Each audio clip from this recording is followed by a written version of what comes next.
مادران عزیز، اپاها و خواهران گرامی، بزرگ باشید. یک مادر تربیتگر بگردید، یک مادر امتساز باشید، زیرا از آغوش تو نه تنها یک کودک بلکه یک نسل به دنیا می آید. از دست تو نه تنها غذا می خورد بلکه ایمان، اخلاق، هویت و آینده به فرزندان تو می رسانی. مادر گرامی، به پاکی فکری فرزندانت از هر گونه سخنان بد، از هر گونه اندیشه های زهرآلود و عادت های نامناسب اهمیت بده. مادر گرامی، همانطوری که هر روز به پاکی لباس، روی و جسمش اهمیت میدهی، همان گونه بر عقیده و دانش و فهم و راه درست آنها نیز اهمیت بده. زیرا لباس چرکین را میشویند، اما فکری آلوده ای که در ذهن کودک پرورش میکرده میشود دیگر آن را شستن دشوار میگردد. اگر امروز آن را خود نآموخته و اصلاح نکردی، میتواند تمام زندگی خود را، سپس تو را و خانواده را ویران میکند. پس مادر گرامی، قلب خود و قلب فرزندان را از خردی به ذکر یاد پروردگار زنده نگاه بدارید و چشمش را از حرام نگاه بدارید و گوشش را نیز و چشمانش را به حیا و پاکدامنی عادت بدهید و زبانش را به راستگویی و نرمی و ذکر نیک تبدیل بدهید. زیرا کودک به آنچه که میشنود، به آنچه که میبیند و آنچه که احساس میکند ساخته میشود. پس مادر گرامی، پدر گرامی، عقلش را با عقیده درست و استوار نیک غذا بدهید، چون که به جسم آن اهمیت ویژه میدهید. با غذای نیکو، با لباس زیبا، همچنین عقیده او را، نشأ و نمای نیکو را برای او نگرانی کنید. بر او تعلیم بده که الله سبحانه و تعالی او را میبیند، او را میشنود، او را دوست می‌دارد. اگر فرمانبردار او سبحانه و تعالی باشد، با او بفهماند که زندگی خوب تنها خواب، خوراک، بازی و مکتب نیست، بلکه رسالت رو به دوش گرفتن است، عبادت پروردگار را انجام دادن است، آمادگی برای دیدار پروردگار است. بر دوش آن اهمیت ده که نمازش را، نمازهای فرضی را خاصتا در وقتش ادا نماید. همانطوری که در وقت خوراک خوردن، در وقت خواب رفتن دستانش را نیز میشوید. مادر گرامی، اگر برای شیر کودک، برای دارو و لباس کودک غم میخوری، پس برای نمازش هم بیشتر غمخوار باش، بیشتر غمخواری کن، زیرا نماز ستون دین است. هر فرزندی که به نماز عادت میکناند، آن را عبادت قرار میدهد، در این طوفان زندگی بر او کمک میرساند. بر رفتار او فرزند بر مسجد رویش اهمیت ده، همانطوری که بر رفتار او در مکتب اهمیت ویژه میدهی. بر حفظ قرآن تشویقش کن، همانطوری که به از خرد کردن دستهای دنیوی آن را ملامت میکنی. چقدر زیباست، چقدر زیبا است اگر زبان کودکی تو پیش از سردهای بیهوده رو اذیت کردن آیه ها و احادیث رو از خود نماید. چقدر زیباست. خوشا به حال آن پدر و مادری که این را برای کودکان خود تعلیم میدهند. و چقدر سعادتمندی اگر خاطره او پیش از پر شدن از خیالات بیفایده با کلام الله آشنا شود و پر بگردد.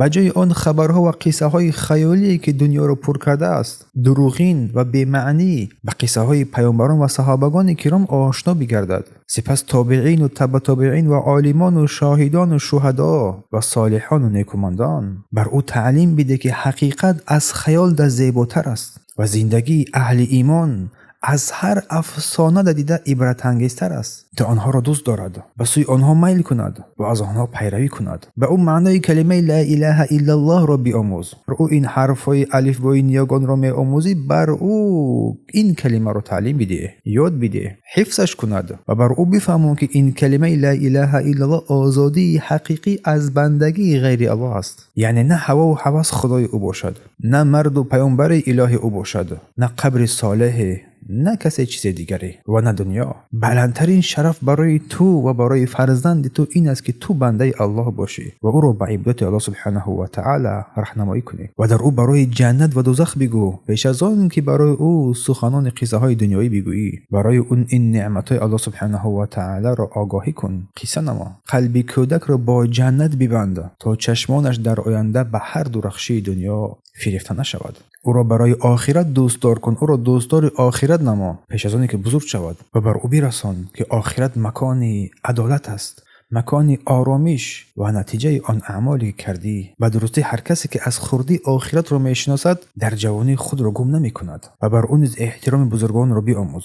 و بر او نیز بیاموز که دست مادر را بوسیدن این نیکویی است. سخن آنها را قدر کردن این عزت و شرف و آبروست. با استادان و معلمان احترام گذاشتن و حق همسایه را هم نگاه داشتن. بر او آداب خوردن، نشستن، سخن گفتن، اجازت پرسیدن و شکر گفتن را نیز بیاموز و همچنین بیاموز پیوند خویش و تباری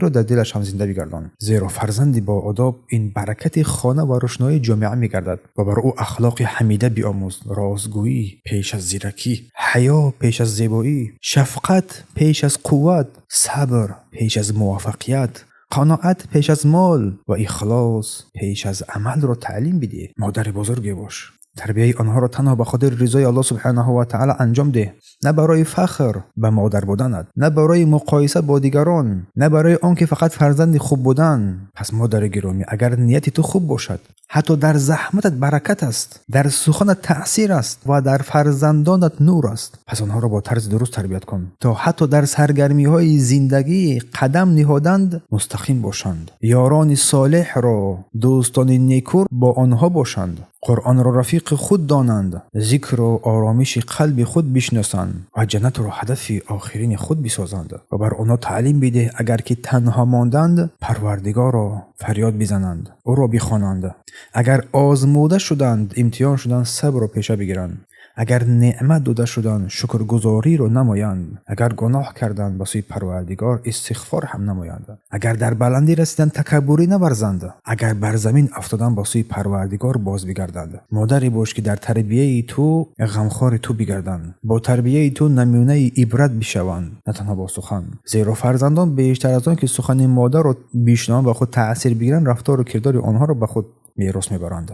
اگر تو را در نماز دیدند، نماز درست میخوانند. نماز تو را درست دیدند، نماز خود را درست میکنند. اگر تو را در قرآن بینند، با تو قرآن میخوانند. اگر تو را با شرم و حیا، صبر و با اخلاق دیدند، همان آن را بر خود میگیرند. و نه تنها مادر باشید، بلکه دوست، محبوبه و پناهگاهی امن فرزندان بگردید. آن کسی باشد که فرزندان در غم به آغوش تو بر بگردد، در اشتباه به سوی الله باز بگردد، در سوال به سوی اهل علم مراجعت کند و در ترس به سوی پروردگار بازگردانده باشد. و قلب فرزند را پیش از آنه که به دنیا میل میکنانی، مهر و محبت اون رو با پروردگار پیوست کنند. پس این امت در این زمان با مردان نیاز دارد که به سوی الله بازگردانده باشند، با جوانان نیاز دارد که نماز را با خشوع و فروتنی ادا نمایند، همچنان الله را عبادت میکنند که آن سبحانه و تعالی را میبینند. اگر او را نمیبینند، پس الله سبحانه و تعالی آنها را میبیند. مردانی باشند که قرآن دستورالعمل زندگی آنها باشد، سنت راه و روش نیکوی آنها باشد. سلف صالح برای آنها در فهم این دو قرآن و سنت راهنمای زیبایی باشد. پس تو ای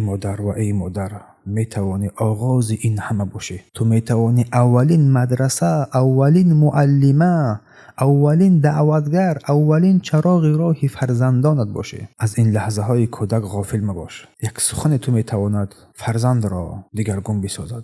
یک رفتار تو میتواند اخلاق را دیگرگون بسازد.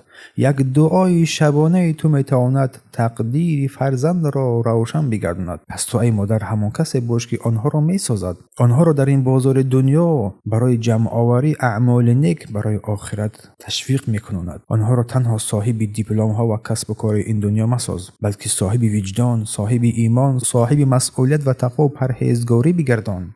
بر آنها بیاموز که موفقیت تنها بر مال و ثروت و دارایی نیست، بلکه درای الله قدم زدن، پاکی دل و درستی راه و حسن انجام آن است. بر آنها بیاموز پیش از آن که شکایت را بیاموزد، توکل را بیاموزد، ترس از الله را بیاموزد، استغفار را بیاموزد پیش از آن که گناه را میآموزد، شکر را بیاموزد پیش از آن که کفران نعمت را میآموزد. پس این فرزند بر تو یک امانت است، نه مالکیت تو. و این قلبش یک زمین است که هر چی که امروز تو بیکاری، فردا همان را درو خواهی کرد. اگر در آن ایمان کردی، یک نور چراغ روشن میدهد. اگر در آن آداب کردی، عزتت میدهد. اگر در آن قرآن را کردی، برکتت میدهد. پس از تربیت امروز غافل مشو که فردا حسرت میخوری. پس بیدار شو و هوشیار باش و دعاگو باش. با اشکهای شب، با صبر امروز، با مهر صمیمی، با حکمت پیوسته فرزندان را بیاموز. زیرا مادر واقعی آن است که تنها کودک به دنیا می آورد. او شخصیت را می سازد